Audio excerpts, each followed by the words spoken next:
Pada suatu kali, Yesus mulai pula mengajar di tepi danau. Maka datanglah orang banyak yang sangat besar, jumlahnya mengerumuni dia, sehingga ia naik ke sebuah perahu yang sedang berlabuh, lalu duduk di situ. Sedangkan semua orang banyak itu di darat, di tepi danau itu. Dan ia mengajarkan banyak hal dalam perumpamaan kepada mereka. Dalam ajarannya itu, ia berkata kepada mereka, "Dengarlah, adalah seorang penabur keluar untuk menabur. Pada waktu ia menabur, sebagian benih itu jatuh di pinggir jalan, lalu datanglah burung dan memakannya sampai habis. Sebagian jatuh di tanah yang berbatu-batu, yang tidak banyak tanahnya, lalu benih itu pun segera tumbuh, karena tanahnya tipis.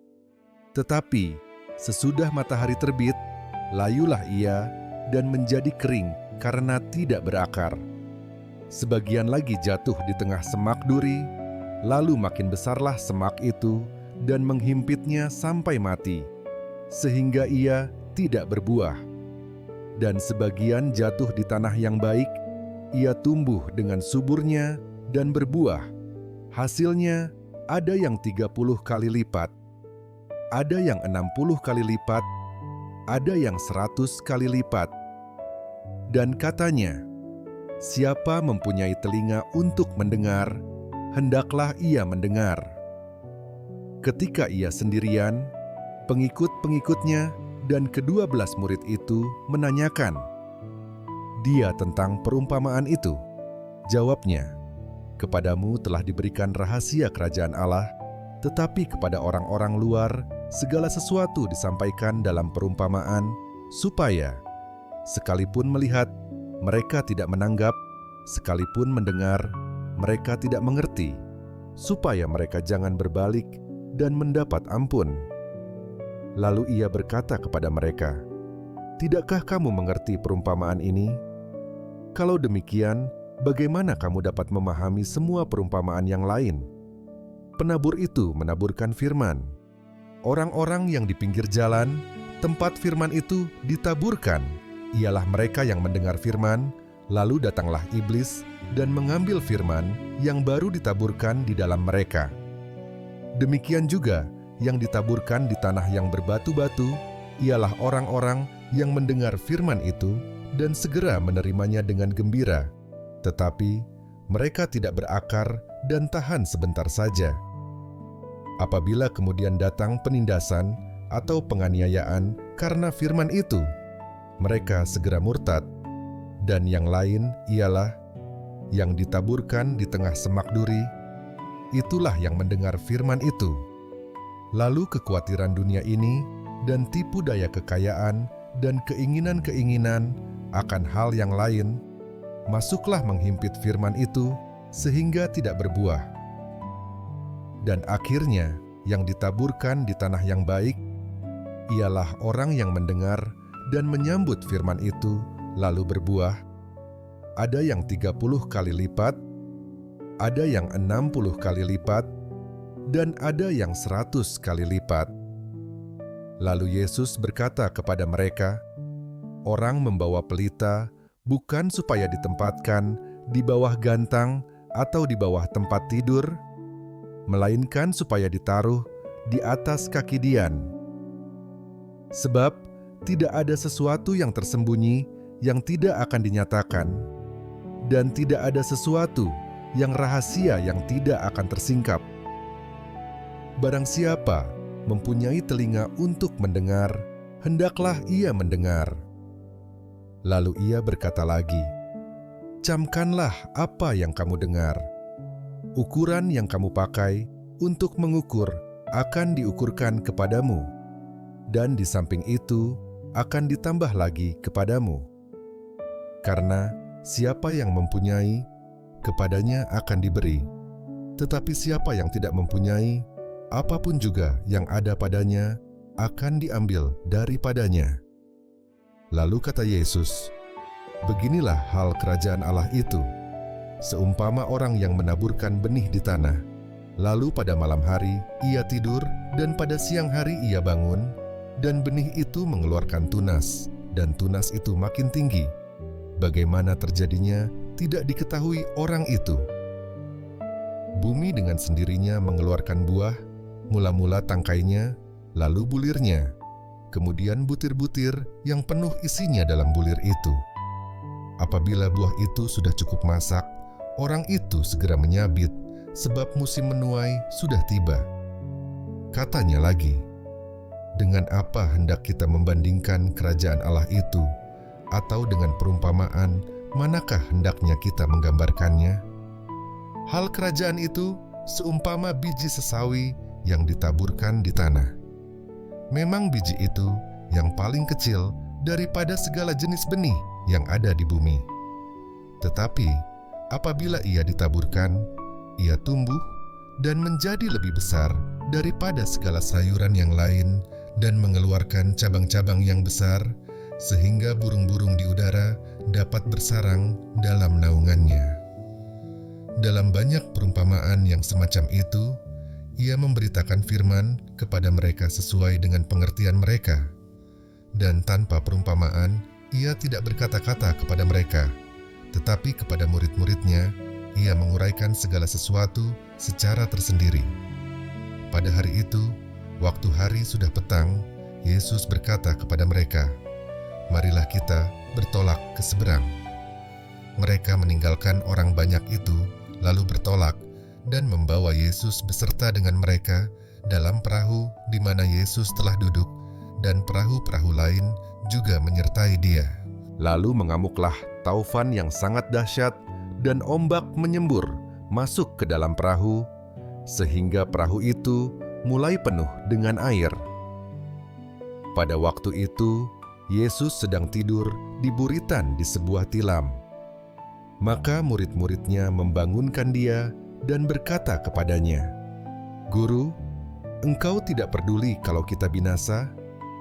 Ia pun bangun, menghardik angin itu dan berkata kepada danau itu, "Diam, tenanglah." Lalu angin itu reda dan danau itu menjadi teduh sekali. Lalu ia berkata kepada mereka, "Mengapa kamu begitu takut? Mengapa kamu tidak percaya?" Mereka menjadi sangat takut dan berkata seorang kepada yang lain, "Siapa gerangan orang ini, sehingga angin dan danau pun taat kepadanya?" Lalu sampailah mereka di seberang danau, di daerah orang Gerasa.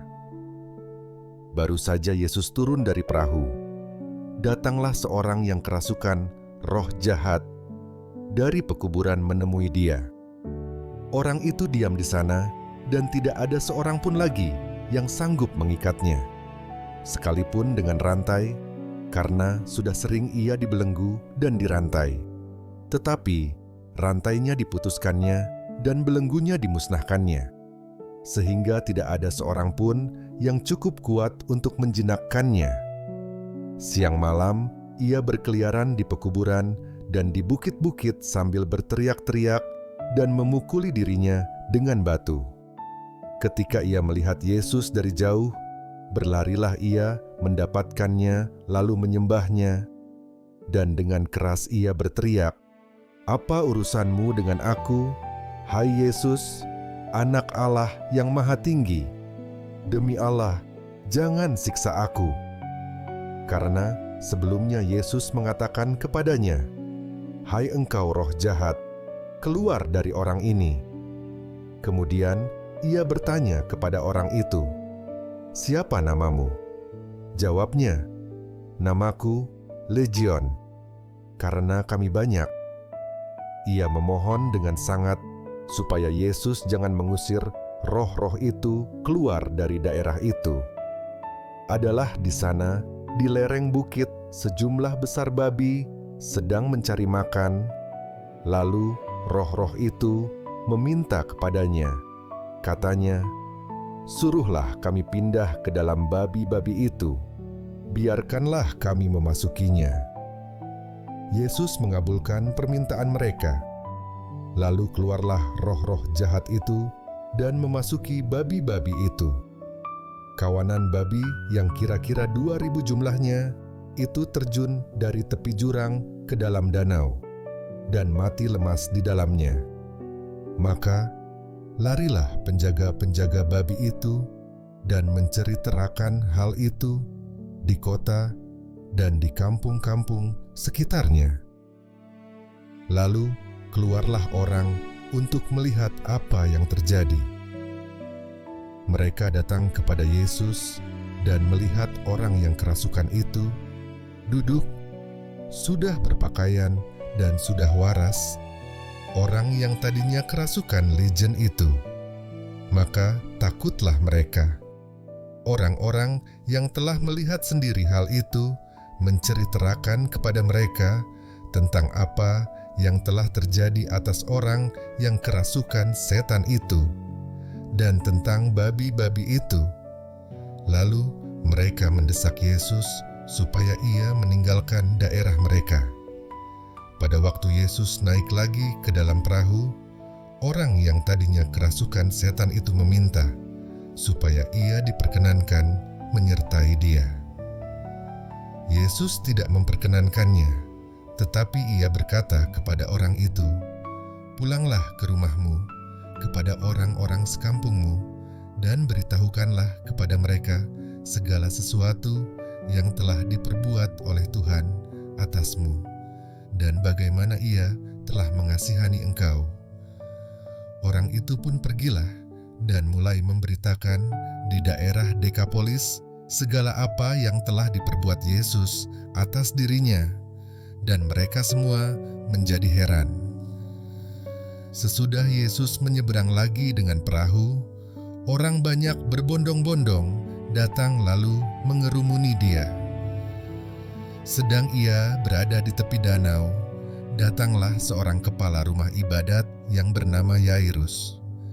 Ketika ia melihat Yesus, tersungkurlah ia di depan kakinya dan memohon dengan sangat kepadanya, "Anakku perempuan sedang sakit, hampir mati. Datanglah kiranya dan letakkanlah tanganmu atasnya, supaya ia selamat dan tetap hidup." Lalu pergilah Yesus dengan orang itu. Orang banyak berbondong-bondong mengikuti dia dan berdesak-desakan di dekatnya. Adalah di situ seorang perempuan yang sudah 12 tahun lamanya menderita pendarahan.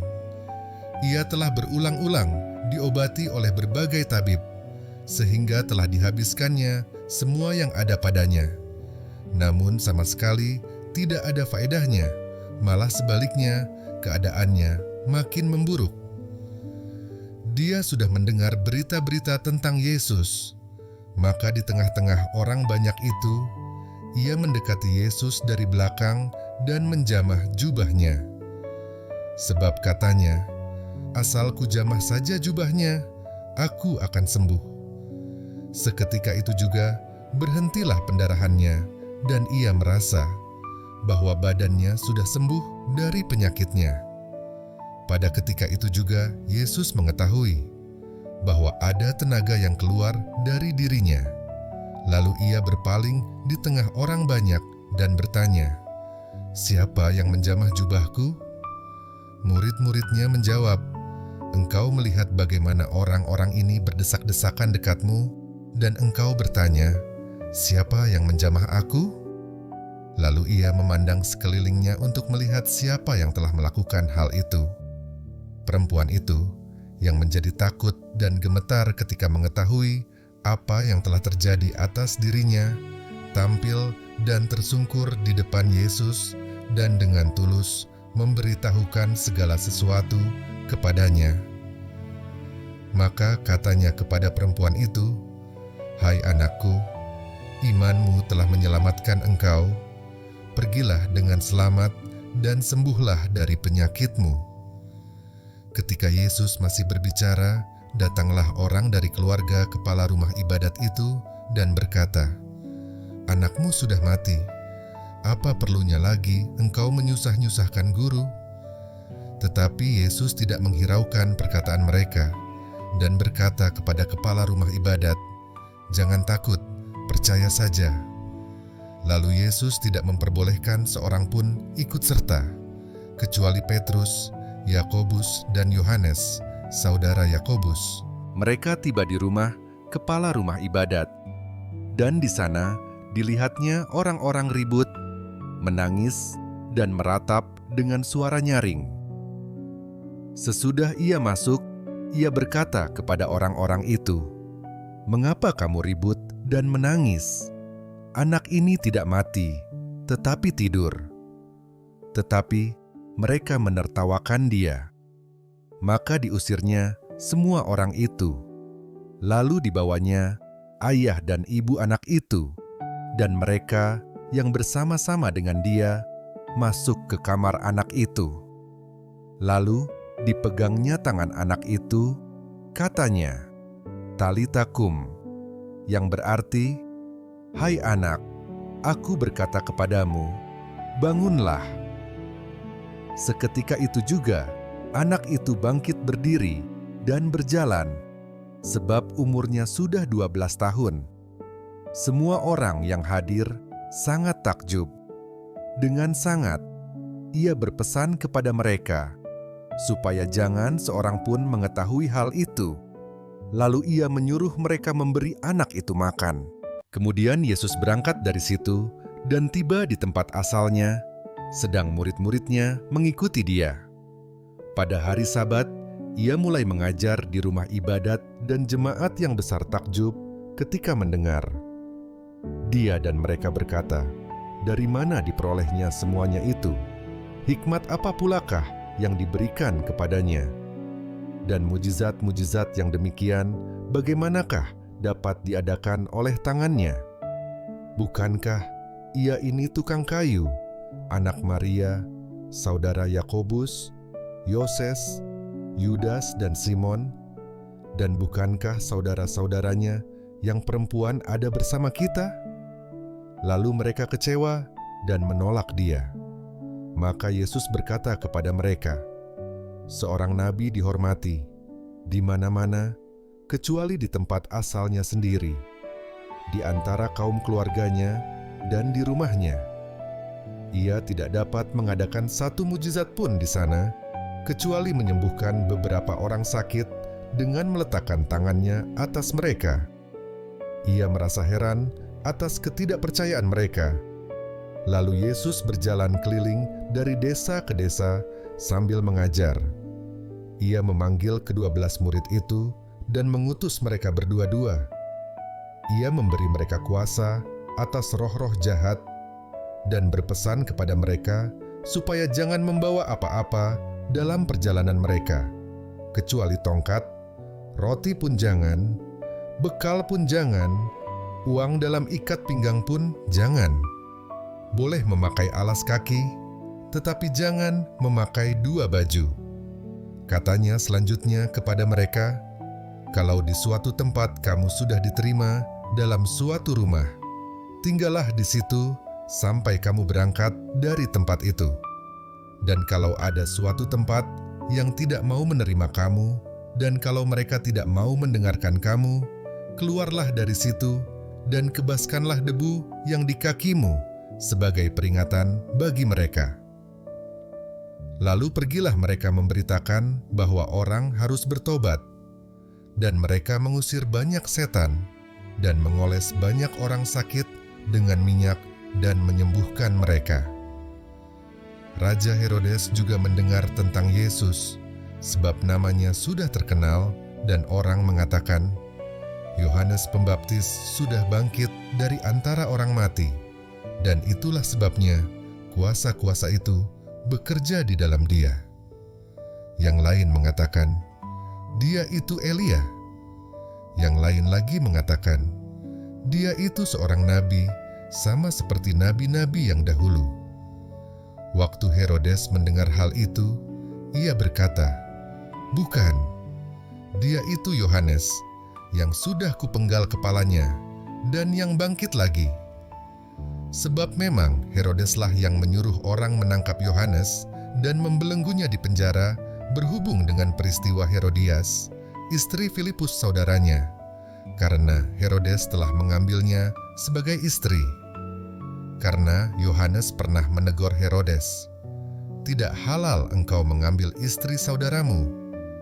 Karena itu, Herodias menaruh dendam pada Yohanes dan bermaksud untuk membunuh dia, tetapi tidak dapat, sebab Herodes segan akan Yohanes karena ia tahu bahwa Yohanes adalah orang yang benar dan suci, jadi ia melindunginya.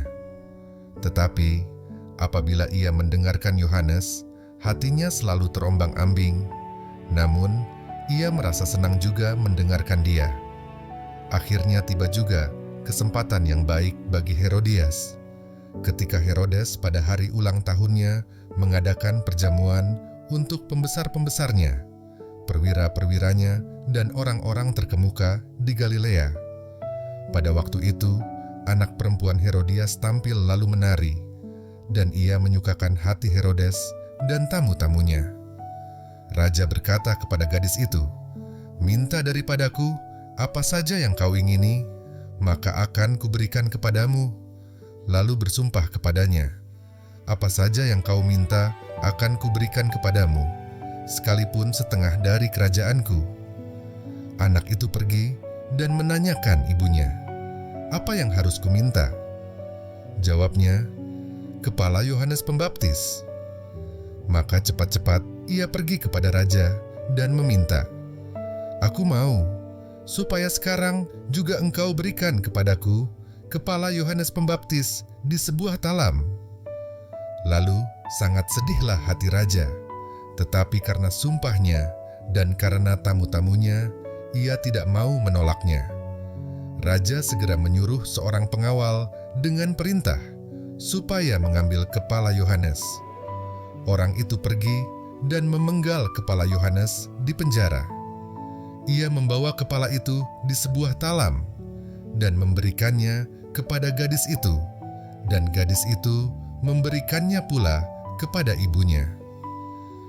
Ketika murid-murid Yohanes mendengar hal itu, mereka datang dan mengambil mayatnya, lalu membaringkannya dalam kuburan. Kemudian rasul-rasul itu kembali berkumpul dengan Yesus dan memberitahukan kepadanya semua yang mereka kerjakan dan ajarkan. Lalu ia berkata kepada mereka, "Marilah ke tempat yang sunyi, supaya kita sendirian, dan beristirahatlah seketika. Sebab memang begitu banyaknya orang yang datang dan yang pergi, sehingga makan pun mereka tidak sempat. Maka berangkatlah mereka untuk mengasingkan diri dengan perahu ke tempat yang sunyi." Tetapi pada waktu mereka bertolak, banyak orang melihat mereka dan mengetahui tujuan mereka. Dengan mengambil jalan darat, segeralah datang orang dari semua kota ke tempat itu, sehingga mendahului mereka. Ketika Yesus mendarat, ia melihat sejumlah besar orang banyak, maka tergeraklah hatinya oleh belas kasihan kepada mereka, karena mereka seperti domba yang tidak mempunyai gembala. Lalu mulailah ia mengajarkan banyak hal kepada mereka. Pada waktu hari sudah mulai malam, datanglah murid-muridnya kepadanya dan berkata, "Tempat ini sunyi dan hari sudah mulai malam. Suruhlah mereka pergi, supaya mereka dapat membeli makanan di desa-desa dan di kampung-kampung di sekitar ini." Tetapi jawabnya, "Kamu harus memberi mereka makan." Kata mereka kepadanya, "Jadi haruskah kami membeli roti seharga 200 dinar untuk memberi mereka makan?" Tetapi ia berkata kepada mereka, "Berapa banyak roti yang ada padamu? Cobalah periksa." Sesudah memeriksanya, mereka berkata, 5 roti dan 2 ikan. Lalu ia menyuruh orang-orang itu supaya semua duduk berkelompok-kelompok di atas rumput hijau. Maka duduklah mereka berkelompok-kelompok, ada yang 100, ada yang 50 orang. Dan setelah ia mengambil 5 roti dan 2 ikan itu, ia menengadah ke langit dan mengucap berkat, lalu memecah-mecahkan roti itu dan memberikannya kepada murid-muridnya, supaya dibagi-bagikan kepada orang-orang itu. Begitu juga kedua ikan itu dibagi-bagikannya kepada semua mereka, dan mereka semuanya makan sampai kenyang. Kemudian orang mengumpulkan potongan-potongan roti 12 bakul penuh, selain daripada sisa-sisa ikan. Yang ikut makan roti itu ada 5.000 orang laki-laki. Sesudah itu, Yesus segera memerintahkan murid-muridnya naik ke perahu dan berangkat lebih dulu ke seberang, ke Betsaida. Sementara itu, ia menyuruh orang banyak pulang. Setelah ia berpisah dari mereka, ia pergi ke bukit untuk berdoa. Ketika hari sudah malam, perahu itu sudah di tengah danau, sedang Yesus tinggal sendirian di darat. Ketika ia melihat betapa payahnya mereka mendayung karena angin sakal, maka kira-kira jam 3 malam, ia datang kepada mereka, berjalan di atas air, dan ia hendak melewati mereka.